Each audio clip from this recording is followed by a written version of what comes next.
नमस्कार, स्वागतम। आज के अंक में एक ऐसा प्रयोग करने जा रहे हैं, एक ऐसा प्रयोग बताने जा रहे हैं जिसे नियमित रूप से करके आप अपनी ऊर्जाओं को न सिर्फ बढ़ा सकेंगे, न सिर्फ आप अपनी सुप्त होती ऊर्जाओं को जागृत कर सकेंगे, क्रियाशील कर सकेंगे, एक्टिव कर सकेंगे, बल्कि बहुत सारे शारीरिक, मानसिक और आध्यात्मिक लाभ आपको मात्र इसी प्रयोग को करने से मिल जाएंगे। यदि लाभों की चर्चा पहले कर लें तो इससे जो लाभ होंगे वो हैं आँख की मांसपेशियों का स्ट्रांग होना, मूलाधार चक्र का जागृत होना, मूलाधार चक्र से जुड़े हुए एनर्जी सेंटर्स सक्रिय हो जाना, जहाँ भी एनर्जी ब्लॉकेज हैं वो दूर होना, ध्यान की किसी भी विधा को करना आपके लिए बहुत सहज हो जाएगा।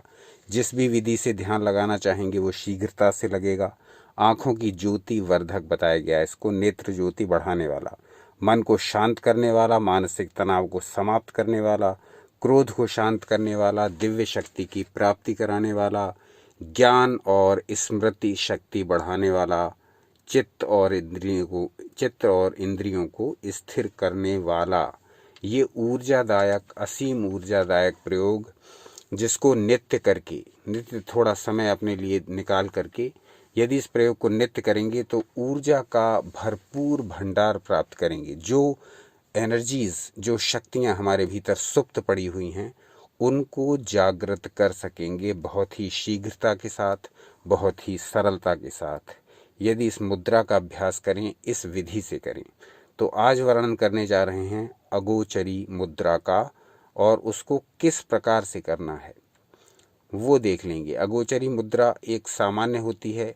हम जो मुद्रा का अभ्यास कराने जा रहे हैं उसमें अगोचरी मुद्रा के साथ एक और प्रयोग है। इन दोनों प्रयोगों को एक साथ करने पर शरीर में ऊर्जा की अभिवृद्धि होने लगती है, शरीर की एनर्जीज बैलेंस होने लगती हैं, एनर्जी ब्लॉकेज खुलने लगते हैं और अपार ऊर्जा का समुद्र लहराने लगता है। ये वही जानेगा जो इसका अभ्यास करेगा। तो प्रस्तुत है। इससे पहले इस अभ्यास का बेस देख लें जो आपकी स्क्रीन पर प्रदर्शित हो रहा है। वहाँ कहा गया, ये तंत्र ग्रंथों से लिया गया है श्लोक, कहा गया मंत्रो वै ज्ञान शक्तिश्च मुद्रा चैव क्रियात्मिका। इसका अर्थ समझ लें, मंत्रों में ज्ञान की शक्ति छुपी हुई है जिनसे हम ईश्वर की आराधना करते हैं, परंतु मुद्रा चैव क्रियात्मिका, मुद्रा तो स्वयं ईश्वर की क्रियात्मक शक्ति है, स्वयं ईश्वर की शक्ति का एक्टिव रूप है। तो ये मन में स्मरण रखते हुए श्लोक आप इस अभ्यास को करें जो अभ्यास अब वर्णन करने जा रहे हैं। सबसे पहले ये देखेंगे कि इस अभ्यास को किन किन लोगों को बिल्कुल नहीं करना है, उसके पश्चात ही हम इसके बारे में आगे जानकारी देंगे। तो किन किन को ये अभ्यास नहीं करना है? जिनकी आंखों में किसी तरह का संक्रमण है, इन्फेक्शन है, आंखों का ऑपरेशन हो चुका है, ग्लूकोमा की समस्या है, डायबिटिक रेटिनोपैथी है, हमारी आंखों की नर्व्स कमज़ोर हो चुकी हैं, ये तो उनको नहीं करना है जो इसमें ध्यान वाला विधि आएगी। और जहाँ सांस को रोकने की इसमें विधि आएगी वो हार्ट पेशेंट्स को बिल्कुल नहीं करना है, हाई ब्लड प्रेशर के रोगियों को नहीं करना है और अस्थमा के रोगियों को नहीं करना है। यानी सांस रोकने वाला अभ्यास इन लोगों को नहीं करना है और आँख वाला अभ्यास अभी जो बताया इन लोगों को नहीं करना है। यानी आँखों में इन्फेक्शन हो, आँखों का ऑपरेशन हो चुका हो, ग्लूकोमा हो, डायबिटिक रेटिनोपैथी हो या आई नर्व्स में वीकनेस हो, इस स्थिति में आँखों वाले अभ्यास ना करें और हाई बीपी वाले, हार्ट पेशेंट्स और अस्थमा वाले सांस को रोकने वाला अभ्यास ना करें।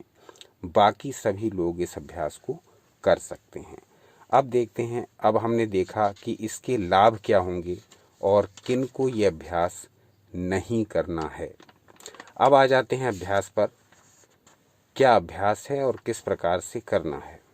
तो ये अगोचरी मुद्रा एक विशेष क्रिया के साथ करनी है और फिर ये शरीर में ऊर्जा का भंडार खोलने के लिए पर्याप्त है। यानी जो ऊर्जा सोई हुई हैं, जो ऊर्जा सुप्त हैं, जो ऊर्जा निष्क्रिय हैं, जो ऊर्जा इनएक्टिव हैं, उनको ये अभ्यास सक्रिय बना देता है। करना कैसे है देखते हैं।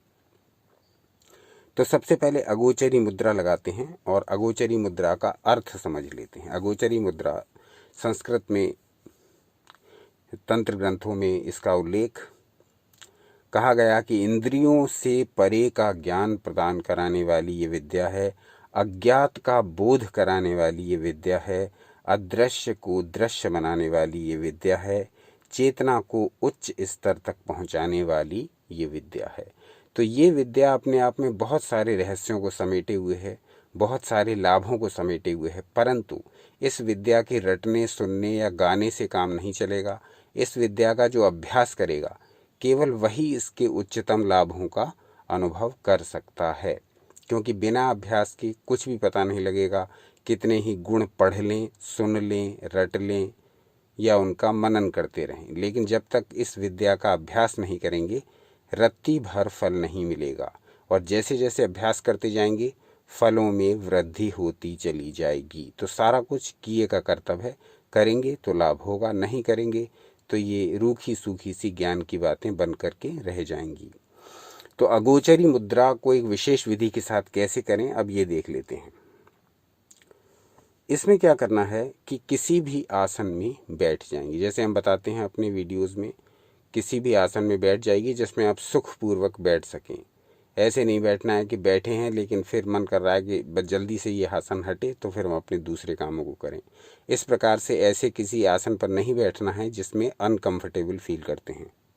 सदा ऐसे आसन में ही बैठिए जिसमें देर तक बैठ सकें। तो सुखासन में बैठ जाइए पालथी मार के, और अगर आसन लगा सकते हैं तब आप अर्ध पद्मासन या पद्मासन लगा सकते हैं या सिद्धासन लगा सकते हैं। कोई भी ऐसा आसन जिसमें रीढ़ की हड्डी सीधी रहे, शरीर को तनाव रहित रखिए परंतु सीधा रखिए, गर्दन कंधे सीधे रखिए ताकि ऊर्जा का फ्लो डिस्टर्ब ना हो। अब जैसा कि हर वीडियो में बताते हैं ध्यान के कि श्वास पर ध्यान लगाइए, श्वास के आने और जाने पर ऑब्जर्वेशन कीजिए। सांस किस प्रकार से बॉडी में एंटर हो रही है और किस प्रकार से बाहर आ रही है, इसको ऑब्जर्व करिए थोड़ी देर। कुछ सेकंड करेंगे तो आपका मन शांत हो जाएगा, ध्यान में उतरने के लिए तैयार हो जाएगा। अब आप अपने दोनों हाथों को घुटनों पर रख लीजिए। अब इसमें चाहें तो आप ज्ञान मुद्रा बना सकते हैं। अब आप आँखों को बंद कर लीजिए, श्वास को पूरा भरिए। अब श्वास को भीतर ही रोक लीजिए, यानी आंतरिक कुंभक। श्वास को पूरा भर के भीतर ही रोक लीजिए। अब आप आंखों को खोल लीजिए। खोलते हुए अपनी नाक के सबसे अगले हिस्से पर यानी नासिका के अग्रभाग पर अपनी दोनों आंखों को जमा दीजिए, यानी अपनी दोनों आंखों की जो दृष्टि है वो आप अपनी नासिका के अग्रभाग पर केंद्रित कर दीजिए। नाक के सबसे अगले भाग को दोनों आंखों से ध्यानपूर्वक देखते रहिए। कब तक? जब तक आपकी सांस आपके भीतर रुकी हुई है। जो सांस आपने भर करके अंदर रोक रखी है, जब तक आप उसको रोक सकते हैं तब तक अपनी दोनों आंखों से नासिका के अग्रभाग को एकटक देखते रहें। ठीक। अब जब ऐसा लगे कि अब अधिक देर सांस नहीं रोक सकते तो अपनी आंखों को बंद कर लें और श्वास को धीरे धीरे नासिका से रिलीज कर दें। अब जब इस सांस को रिलीज करते जा रहे हैं तब अपना पूरा ध्यान अपने मूलाधार पर लगा लें। नीचे की ओर पूरा ध्यान लगा करके रखें मूलाधार पर। अब नॉर्मल गति से सांस को लेते और छोड़ते रहिए। 25 से 30 सेकंड तक अपना ध्यान केवल मूलाधार पर केंद्रित रखिए।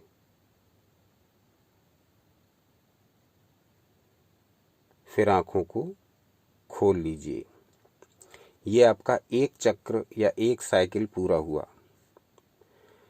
इसी प्रकार से जब स्टार्टिंग करते हैं तो एक बार में 5 चक्र तक कर सकते हैं, यानी इसी अभ्यास को आप 5 बार दोहरा सकते हैं।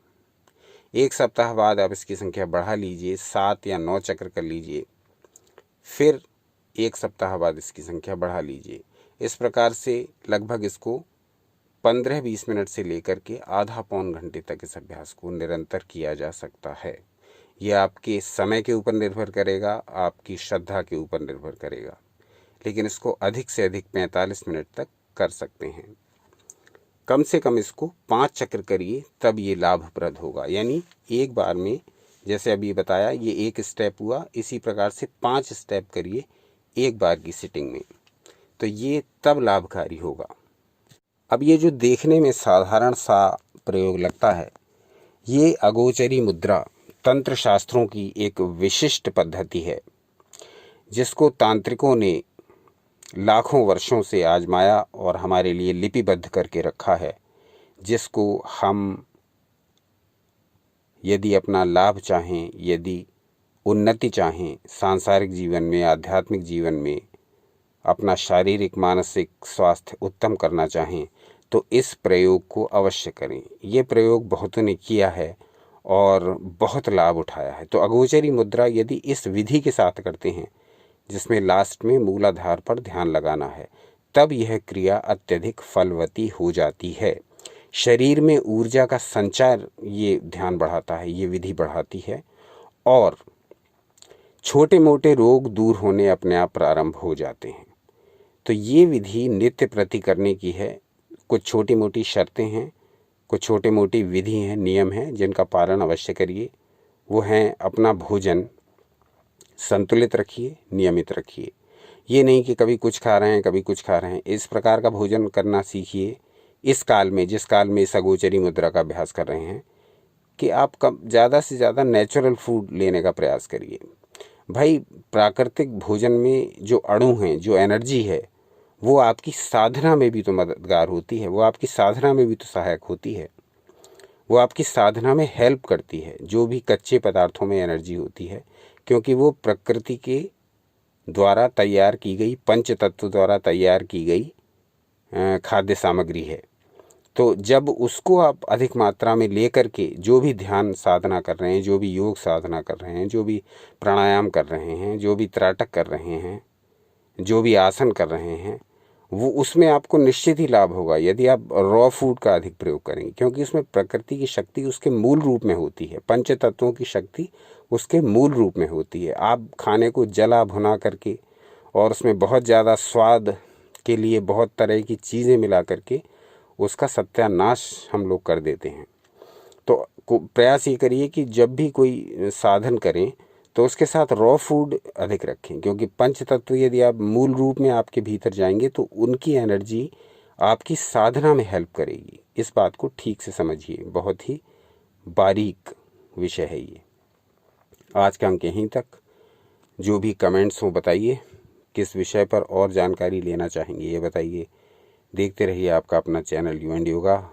अपना अनमोल समय हमें देने के लिए बहुत बहुत धन्यवाद। सनातन शास्त्रों से जुड़े रहें, सदा आनंदित रहें।